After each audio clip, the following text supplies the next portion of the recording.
Hi friends, welcome back to our channel మీ smart Varshini vlogs. ఈరోజు video ఏంటంటే కాకరకాయ నిల్వ పచ్చడి తయారు చేస్తున్నాము. అది 2 నెలల వరకు నిల్వ ఉంటుంది పాడవకుండా. ఒకసారి మీకు నచ్చినట్లయితే ట్రై చేయండి. ఈ కాకరకాయ అంటే ఇష్టం లేని వాళ్ళు కూడా ఈ పచ్చడి టేస్ట్ చేస్తే ఎంతో ఇష్టంగా తింటారు. మీకు నచ్చినట్లయితే ఒకసారి ట్రై చేసి చూడండి. సరే ఫ్రెండ్స్, తయారీ విధానం చూపిస్తాను. ఫ్రెండ్స్, ఇగో కాకరకాయ నిల్వ పచ్చడి తయారీ విధానం చూడండి. ఫస్ట్ కాకరకాయలను తీసుకొని ఇలా చక్రాల్లో కోసుకోవాలి. వీటి లోపల పిక్కలు అవి ఉంటాయి కదా, ఈ పిక్కల్ని మొత్తం తీసుకొని పక్కన వేరేగా పసుపు సాల్ట్ వేసిన వాటర్ తీసుకున్నాం. ఇలా పిక్క తీసుకున్న వాటిని వీటిలో ఉంచాలి. ఇలా కొద్దిసేపు ఉంచిన తర్వాత కాకరకాయ ముక్కలను కాసేపు పక్కన పెట్టుకుందాం. ఇప్పుడు స్టవ్ మీద కళాయి వేసుకొని ఈటెక్కిన తర్వాత ఫ్రెండ్స్, ఈటెక్కిన తర్వాత కప్పులో కొద్దిగా ఒక 5-6 స్పూన్ల ఆవాలని కళాయిలో వేసుకొని వేడి చేసుకోవాలి. కాసేపు వేగనిద్దాం. ఇలా వేగిన వాటిని చల్లారిన తర్వాత మిక్సీ పట్టాలి, పొడిలా చేసుకోవాలి. ఇలా పొడిలా చేసుకొని ఇలా వేగే వరకు కాసేపు కలుపుతూ ఉండాలి. మీడియంలోనే ఉంచుకొని వేపుకోవాలి. హైలో పెట్టుకుంటే మాడిపోతాయి త్వరగా. చిట్టపట్లు ఆడుతుంది చూసారు కదా ఫ్రెండ్స్. ఇప్పుడు తీసుకొని వేరే దాంట్లో వేసుకుంటాం.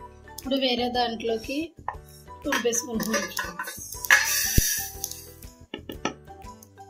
ఇప్పుడు మళ్ళీ స్టవ్ మీద కళాయి వేసుకొని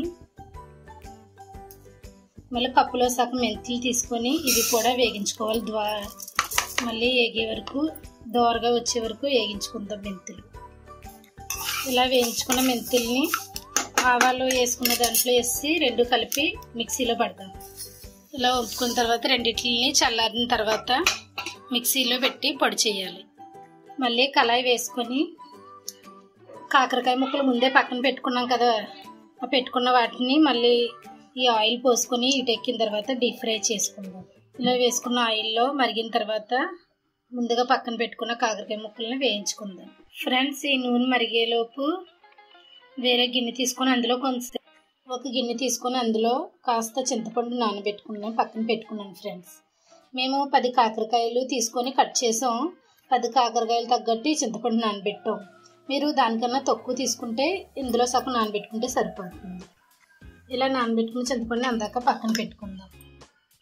ఇప్పుడు ఆయిల్ హీట్ ఎక్కింది ఫ్రెండ్స్. ఇప్పుడు హీట్ ఎక్కిన దాంట్లో ముందుగా పక్కన నానబెట్టుకున్న కాకరకాయ ముక్కల్ని వేసుకుందాం. ఫ్రెండ్స్, ఇప్పుడు కాకరకాయ ముక్కల్ని ఆయిల్లో వేసుకుందాం.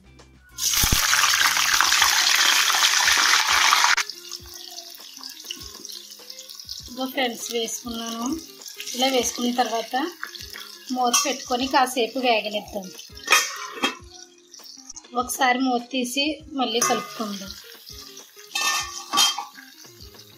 ఇలా సగం వేగేవి ఇంకా వేగాలి, పూర్తిగా వేగే వరకు ఒకసారి కలుపుకొని మళ్ళీ మూత పెట్టుకొని ఉంచుదాం.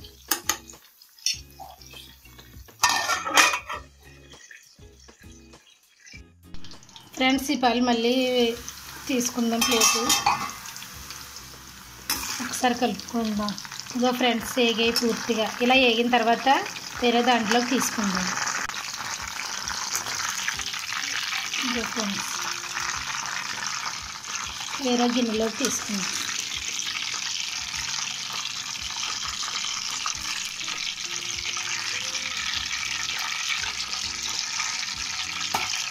ఇవి పక్కన పెట్టుకొని ఇంకా కొన్ని మిగిలాయి కదా ఫ్రెండ్స్, ఇంకా కొన్ని ఉన్నాయి. ఇవి కూడా వేసుకొని వేపుకుందాం అందులో.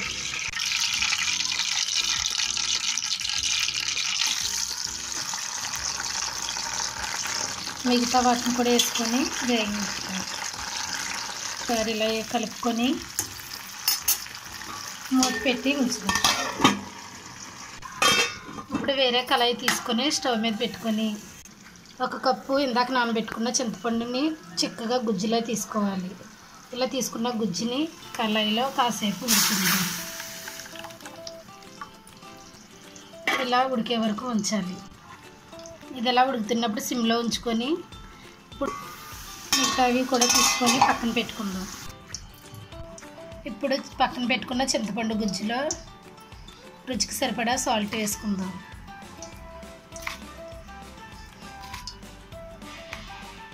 ఒకసారి కలుపుకొని సిమ్లో పెట్టి ఉంచుదాం. కలుపుకొని సిమ్లో పెట్టుకోవాలి.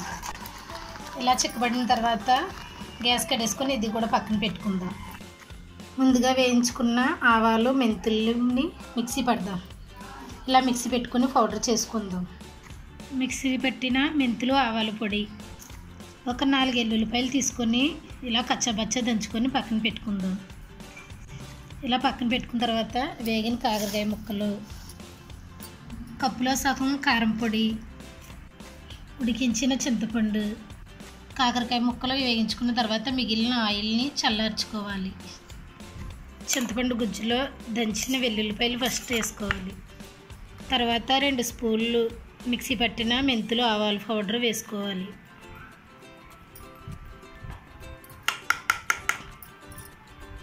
తర్వాత కారం పొడి,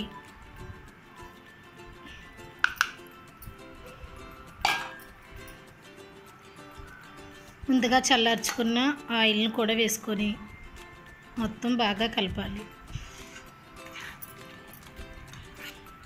ఇలా మొత్తం కలిసే వరకు కలుపుకోవాలి. ఇలా కలుపుకున్న తర్వాత కాకరకాయ ముక్కల్లో వేసుకొని బాగా మొత్తం కలపాలి.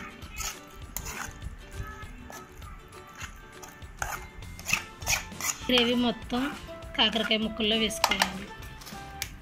మొత్తం 2 కలపాలి బాగా. ఇలా కలుపుకున్న తర్వాత మళ్ళీ కొంచెం ఆయిల్ పోసుకుందాం. మళ్ళీ ఒకసారి కలుపుకుందాం. ఇలా కలుపుకున్న తర్వాత ఫ్రెండ్స్ ఇగో కాకరకాయ నిల్వ పచ్చడి రెడీ. ఫ్రెండ్స్ టేస్ట్ చేస్తున్నాను, చూసి చెప్తాను. చాలా బాగుంది ఫ్రెండ్స్. మీకు నచ్చినట్లయితే కాకరకాయ పచ్చడి ఒకసారి ట్రై చేసి చూడండి. మా వీడియో మీకు నచ్చినట్లయితే లైక్ చేయండి, షేర్ చేయండి అండ్ కామెంట్ చేయండి. Bye friends.